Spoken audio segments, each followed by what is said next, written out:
Na naman kasi, paulit-ulit naman na yung paalalang yan. Di ba ka? Ulit-ulit yan. Yun, awag niyong gagawin. May 8 to 5 weekdays job ako. Paano ko na ma-manage na maayos ang farm ko? In-explain ko rin sa kanila na yung mga kailangan gawin dito sa farm, hindi tungkol sa amin. Ito ay tungkol sa ating mga alaga. Naawa kasi ako sa aking mga alaga. Ito, ang 15 minutes checking ko sa farm bago pumasok sa trabaho ko pag may pagkakataon. Tara!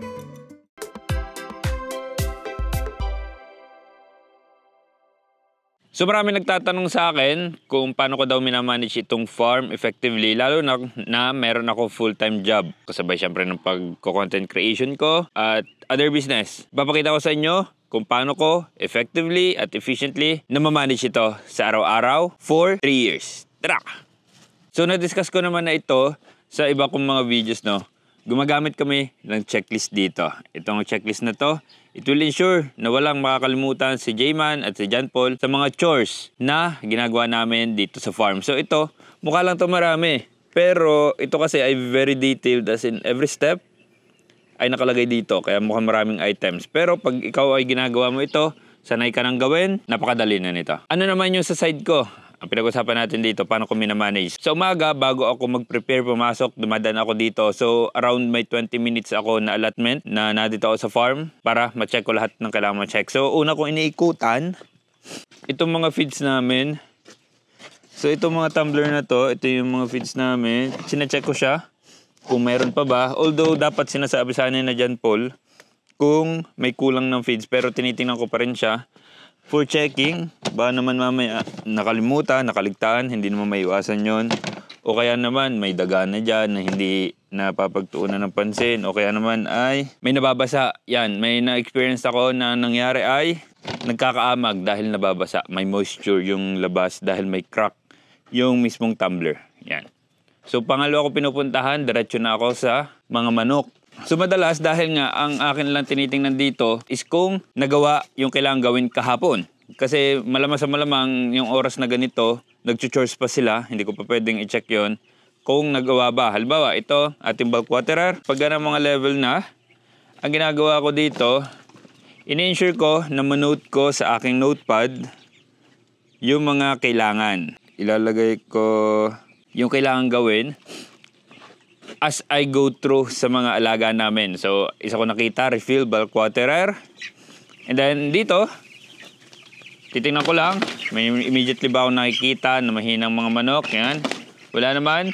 Ito naman mga feeder na to at yung bell waterer. Kasama yan sa chores na dito. Kaya hindi ko na kailangan ilista yan. Kasi, yan naman, for sure, imposible nilang ma-miss out yung dalawang yan. Okay? Next tayo sa hydroponics. Dito naman sa ating lettuce, ang chine-check ko lang dito, tinitingnan ko sila, yung ating mga lettuce ay wala bang mga insekto dyan. Kasi dapat chine-check din yan at wala akong makikita dyan ng mga uod. Kasi yung mga uod naman, natatanggal yan pa isa-isa. Kasi lumang may nakapasok na moth, paru-paro, minsan umiitlog sila dyan, napipisa at yung mismong uod na yun, dinadamage yan. And then kung merong mga tubig itong ating mga seedlings, and dito naman, siyempre yung ating tangke. Chine-check ko rin yung ating tangke. So yan, mababa na yan, mababa sa motor. Siyempre, yan ko rin yan dito. Refill, tangke ng lettuce. Do itong mga to, nasa checklist din siya. Pero ito kasi yung based on experience na madalas na miss out. Dahil hindi siya yung araw-araw na chores. Kasi ito namang pag-refill ng bulk waterer, hindi siya araw-araw eh. Pag bumababa siya sa level, refill. Ganun din yung itong tangke ng lettuce. Pag bumababa sa level, refill. So, madalas siya nakakalimutan kahit siya nasa checklist. Kaya, yan yung inililista ko sa aking cellphone na subsequently, pagkatapos, isisend ko sa GC namin at ma-ensure nila na nagawa nila at mananote ko iyon pagdating ng hapon. So, dito naman tayo sa ating native pigs. Oink, oink, oink, oink, oink, oink, oink, oink, oink. Dito naman, as in dumadaan lang ako dito madalas. Ang nagiging pattern ko na lang, pabilog ako. Pero, ang lagi kong chinecheck dito, itong ating electric fence. Yung ating electric fence, chinecheck ko yan. Mararamdaman ko, yun. Mararamdaman ko naman siya sa itak. Mahina lang kasi ito naman ay kahoy, pero ramdam ko siya. Alam ko na may dumadaloy sa ating electric fence. In the first place, kung wala dumadaloy dyan, ito ating native pigs, andun, nasa labas. Wala mga masyadong chinecheck dito. Feeds at tubig lang ang kailangan nila. Okay na yan, tara. Dito sa kambing, maraming pasaway na kambing. Ang mas target ko dito na i-check. Pagbukas ko ng pinto, sinubukan ay may pagsuwag pa. Kala mo ay mananalo, balik sa kwarto mo. So mas gusto ko i-check dito yung dumi nila. Kung meron bang basag na dumi, basa na dumi. Concern kasi yon. Malamang may ano sila, nagtatai sila. Pero ngayon naman, wala naman. Bukod sa pag-check ko sa ano nila, mas gusto ko dito yung pag-check kay Angie at kay Binky. Ayan, si Angie, malaki na. Ang lusog niya kasi siya ay napapasuso ng maayos ni Gigi. Kulit ba? Katawa yan. Meron mo lang eh. Bigay, halika. Ito, sobrang laki na. Tapos, mas mahaba yung tayo niya kaysa kay Angie. Aba. Nakakatuwa lang na nakapagpahanak na kami ng kambing dito. So ngayon, meron na tayong 7 kambing. Di ba? Na palitan yung ating 2 nawala. Pero, for sure, mas naging maingat kami, mas natuto kami simula nung mga oras na yon. So next na.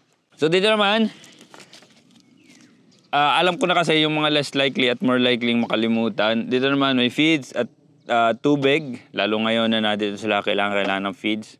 So gagawin nila yan kasabay ng chores. So sa mga manok na tayo punta.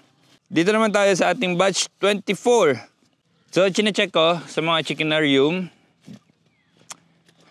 Chinecheck ko yung mga manok kung wala bang may iwan. Technically jogging. Yung kanilang bulk feeder. Marami. And then, yung kanila, bulk water. Kung ito ba, ay tumutulo. Yan. Tapos, yung laman. Kung marami ba. Okay pa ang level. Pero pag may extra tubig, lalagyan na nila yan. Okay, dito naman tayo sa layers 2. Basically, ang idea is dinadaanan ko lahat ng alaga natin, pati yung hydroponics, para makita kung yung output ba, kahit hindi ko makita yung mismong action nila, yung mismong chores na ginawa, basta yung output natin, okay yung ating mga alaga. Yun naman yung bottom line eh. Pero para saan ba yung checklist? Siyempre yan yung ating baseline. Dapat nagagawa natin yung minimum na iyan. May mga hindi dyan nakasulat, katulad ng repairs. Pag may nakitang sirang net, kailangan i-repair. May nakita sirang pugad, kailangan i-repair. Pag may nakita tayo na mali at nag-deviate doon sa dapat ginawa, itanong natin kung bakit yun yung ginawa. Yun yung first step. Baka naman may nakita sila na hindi natin nakita kung bakit yun yung naisip nila ginawa. Pangalawa, kung hindi talaga, kung mali talaga, sabihin natin, ipaalala natin kung anong rasyonale, kung ano yung dahilan, kung bakit yun ang dapat nilang ginagawa. Tama ba? Oo. Yun yung ginagawa natin, di ba? Oo. Tingnan natin yung feeds, ubos yung feeds. So pag ganyan, doon na sa checklist, ini-ensure ko na mailista ko refill feeder layers 2. Kasi anong nangyayari din, nakakalimutan ko yung mga nakita ko. Nakakalimutan ko rin banggitin sa kanila para sure ako, bukas naman, pagpunta ko dito, yung ichinat ko sa kanila na should be accomplished, dapat ay okay na. Diba? So madalas ako na rin yung nagbubukas ng pugad dito pag ako yung naunang dumaan. Maitlog na oh. In-explain ko rin sa kanila na hindi ito tungkol sa amin. Yung mga kailangan gawin dito sa farm, hindi tungkol sa amin. Ito ay tungkol sa ating mga alaga. Naawa kasi ako sa aking mga alaga, sa aming mga alaga. Pag ba, nakakalimutan yung magbigay ng feeds, damo. And then itong ating bulk waterer. Basta sinisilip ko lahat. O, marami pa. And then yung ating nipple. So may lumalabas. Gusto tayo dito, punta tayo sa layers 1. So medyo mabagal tayo ngayon, syempre. Dahil tayo nagpa-vlog. Pero pag ako yung gumagawa nito sa umaga at may pasok ako, napakabilis ko lang dito ng pagdaan. As in, dumadala ko, type, and then yun na. Same din sa layers 1 ang kailangan gawin.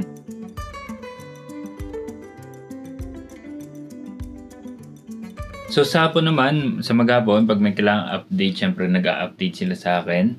Pag may urgent, ina-update nila sa akin para masolusyonan, kung may kailangan solusyonan. And then, di ba may checklist tayo? Yung checklist natin, sinesend nila yan. Tapos yung binigay natin na lista ng mga nakita ko nung umaga, nandyan yan. At isend nila kung ano yung nagawa dun sa binigay ko na checklist. Nilalagay niya ano yung nagawa sa mga yun. Nasa ganun, alam ko kung ano yung mga kailangan pang gawin bukas na naiiwan ngayon. So, pag naman may hindi nagagawa, lalo't hindi naman critical, okay lang yun. Basta ang kailangan ko lang malaman ko kung ano yung nagawa. Nasa ganun, alam ko yung mga kailangang gawin kagad bukas. Basically, yun yung modern way ng aking pag-monitor sa farm kasi hindi naman na tayo nasa 90s. May technology tayo, so minamaximize namin yung technology on our advantage, on my advantage para effectively at efficiently ko ma-manage yung farm.